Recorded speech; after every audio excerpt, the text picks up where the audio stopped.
See, what we have to understand in this country, we're going to just talk about this country for now, but we have a cultural vacuum spiritually.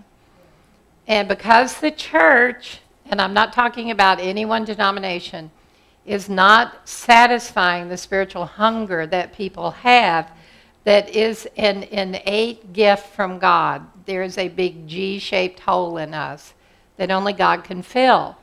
So people, because they're not finding the answers that they are seeking to be answered, they're not getting the answers, they're going to New Age, they're going to occult, they're going to Harry Potter, they're going to the Dracula series, they're going to all of that because we know in our deepest place that there is something bigger than we are.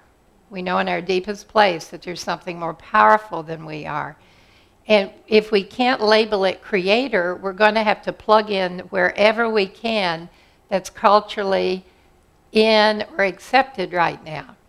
And so we're losing people by the thousands because of this. You know, until the church moves into a supernatural ministry, which is what they have to move into, which is what Jesus did. You know, healing, deliverance, all of that. Raising the dead. I mean, these things are happening in other parts of the world. Healing is all over the world now. It's just exploding everywhere, except in Europe and in America. You know, and think about that for a moment. The fastest growing religion in Europe right now is Satanism. And Philip Yancey said in an article at least 10 years ago, after he'd been to Europe, this was in Christianity Today, he said, if the churches don't wake up and start doing what Jesus has called us to do, America will go the way of Europe. And that was a real prophetic word that got me on my knees, and I've been praying ever since. The last few times I've ministered in Europe, which I haven't been there for a while now, the Christians are struggling. The church is dying. You know, so people will seek what they know they need. You've got to understand that. And if they're not finding it in the church, they'll find it anywhere else.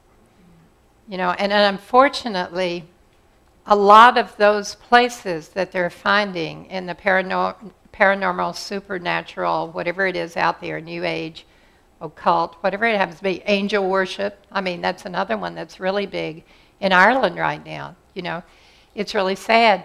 They're going to find it there, but unfortunately it has all the baggage of the demonic with it. So now what we have happening is they're not only seeking in the wrong places, they're getting involved in the occult. And the church doesn't handle that. They don't know how to pray. They don't know how to minister to them. Salvation is what that's all. I mean, that's great, but that's all they are able to give them. They're not able to give them freedom. You know, so salvation is the entrance into the kingdom. That's what we always have to remember. People need to be cleaned up, freed, healed, delivered after salvation. You know, that's when the transformation starts. And the church just doesn't know enough about it yet. So it is out there. Yeah, and it's sad. It's really, you know, we need to pray, don't we? That God will empower His church.